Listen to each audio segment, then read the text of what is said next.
শেষে আমরা লয়েড এবং ইয়রকে একটি করিডোরে দেখি।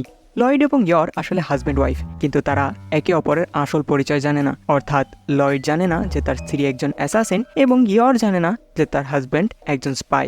লয়েড মনে করে তার স্ত্রী একজন সাধারণ চাকরিজীবী এবং ইয়র মনে করে তার হাজব্যান্ড একজন সাধারণ ডাক্তার। তারা একে অপরের আসল পরিচয় লুকানোর জন্যই মূলত এই বিয়েটা করেছিল।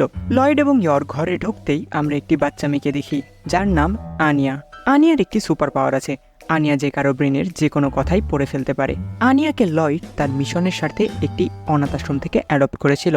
এখানে আমরা দেখি যে আনিয়া পড়তে থাকে যে লয়েড এবং ইয়র আজকে সারাদিন কি করেছে। আনিয়া এটা নিয়ে খুবই এক্সাইটেড যে তার বাবা একজন স্পাই এবং তার মা একজন অ্যাসাসিন। কিন্তু আনিয়া কাউকে জানতে দেয় না তার সুপার পাওয়ার সম্পর্কে, কারণ সে ভয় পায় যে তার সুপার পাওয়ারের কথা কেউ জেনে গেলে যদি তাকে আর কেউ ভালো না বাসে, অথবা তাকে আবার যদি অনাথ আশ্রমে ফিরে যেতে হয়। এসব কারণেই আনিয়া তার সুপার পাওয়ার সম্পর্কে কাউকে কিছু জানতে দেয় না।